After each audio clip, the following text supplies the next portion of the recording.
Hi, everyone. I'm popping up in the corner here.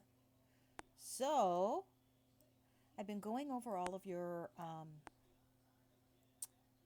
submissions for last week, and I think something that we need to discuss is the importance of staying politically in tune with what's going on in your particular state regarding your scope of practice.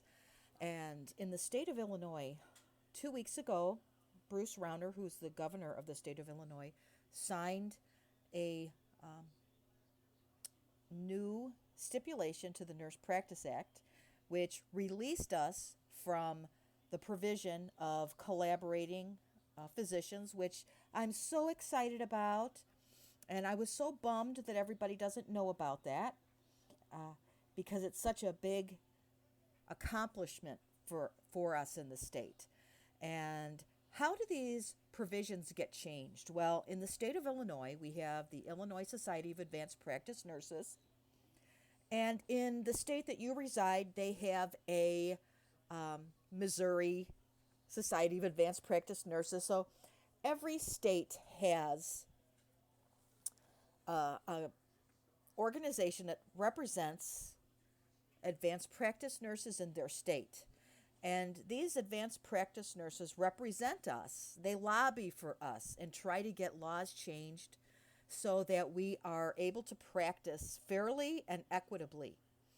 And it's been quite an uphill battle in the state of Illinois because the American Medical Society, or the AMA, is based in Illinois.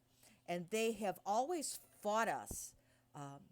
And I have to say, I didn't think that that restriction would get released in my lifetime. Now, the changes to the Nurse Practice Act in the state of Illinois are not ideal. So, our organization still has a lot of work to do.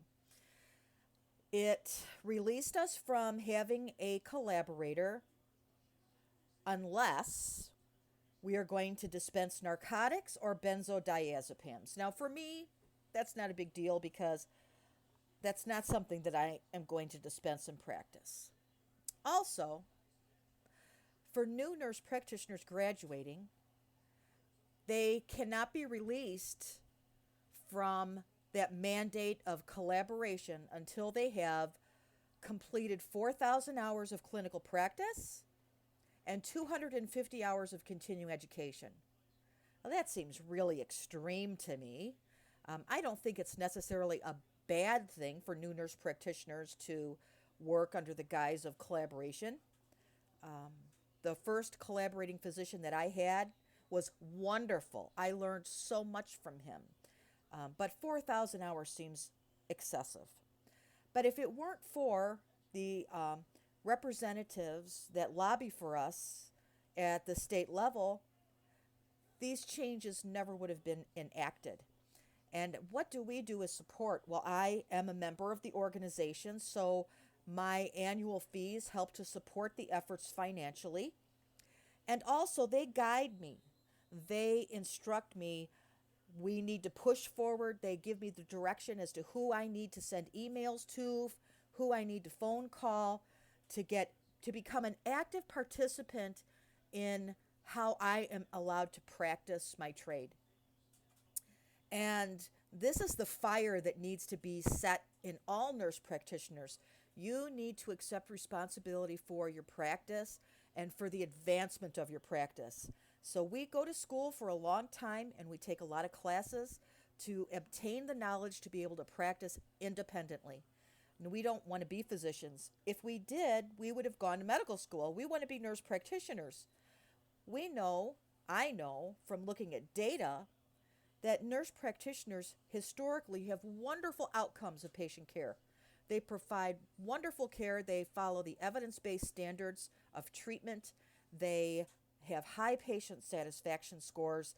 And we need to shout that from the mountaintop so that we can get that out and give ourselves a pat on the back. So now that I've talked about the latest endeavors in my state, I want to go over some of the expectations because we're rapidly reaching the end of our coursework. And I'm just shocked. It's gone by so fast. But when I first started teaching this class years ago, it was 8 weeks long, which gave us a little more time to get to know each other. But um, I think that it does provide a wonderful introduction for you as you are about to embark on this journey of becoming a nurse practitioner. So, we are about to begin week 5 of our coursework. So, let's go and look and see what we're doing week 5. And let's see. Modules. Let's go to our week 5 module. And oh my gosh, let's see. You've got a discussion paper here, or you've got a discussion here. And let's read it. Come on, open up for me. All right. As an FNP, you'll be negotiating the dimensions and remuneration of your position. So, what does that mean? Your money, what you're going to be getting paid. What considerations need to be undertaken for this negotiation? Now, and as an APN, you'll be entering a new role in either leadership management or education, or for us, it's going to be a nurse practitioner, right? So, I want you to answer these questions. And as you've been doing in the past, and you've done a wonderful job, respond and converse with each other. As you've been doing, I have absolutely no concerns. You've been participating at a stellar pace. So that's wonderful. But let's look at this. This is one of the things I see. I belong to so many listservs, and I belong to so many Facebook groups related to nurse practitioners and new nurse practitioners and all these different kinds of groups. And I see that many of them have no idea how to negotiate. And as a matter of fact, I see this in my coursework because I am, as you know, I'm in my doctorate program right now. And I was having conversations with classmates this last week over the benefits that we have. And I find myself to be very fortunate. And I work for a big conglomerate. I work for Advocate Medical Group, which is the largest medical group in the state of Illinois. And I'm an employee. I don't have my own practice. I'm not working for an individual physician practice. So those who are working for an individual physician practice, you're the ones that really have to negotiate because from my experience, they really don't pay well and they don't give out a lot of benefits. So these are things that you have to negotiate. Don't settle. So I'm quite fortunate. The group that I work for, we get our malpractice insurance paid for. I get 4 days paid per year to attend a continuing education program. Plus, I get $4,000 a year to pay for that continuing education program. And out of that $4,000, I can also utilize that to pay for any licensure, CPR, if my certification needs to be renewed, or my nursing license or my advanced practice license, because now, as advanced practice nurses, you are going to hold 2 licenses. You're going to hold a license as a registered nurse, and you're also going to hold a license as an advanced practice nurse. And that certification exam that you take at the end of everything, that gives you that BC at the end of your name, that comes up for renewal every 5 years. So you have to renew that. So I can take that out of it, and I can also utilize that money to buy new stethoscope or other equipment that I feel is necessary to my practice. I get sick time and vacation time. So, and there's more to it too. I can't think off the top of my head now. Those are and I said my malpractice insurance is paid for.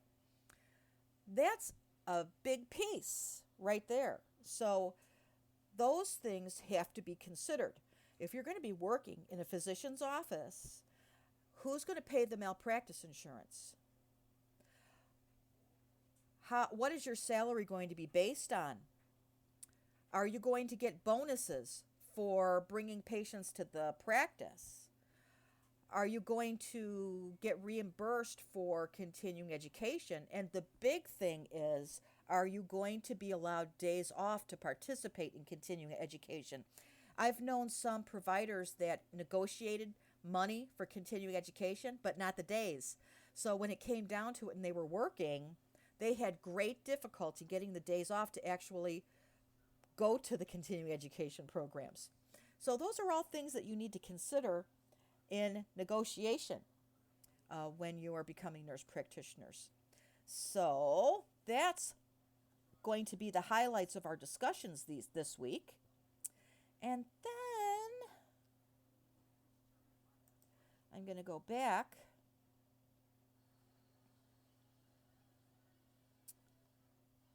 to this one. Oh, my computer, please don't stop now. All right. The practicum final. This is your marketing plan. So you see, and this is what I was trying to say, you don't see it because I took it off of yours. This is what that extra video that I made for you was about. But you're going to follow this one, the self-marketing plan final for nurse practitioners. So this one is for FNP students. So follow this, follow the rubric. And that's going to be due on Sunday. And take your time. Make sure you follow the rubric. This is the best way to do a paper. Make sure that you write your introduction first. And as I listed on a lot of your papers, you had the title of your paper, and then you had the word introduction written under that. And that is not appropriate APA format. You do not write the word introduction when you start your piece. Yes, the first paragraph is an introduction to your paper, but you don't write that word. And I see this at every level.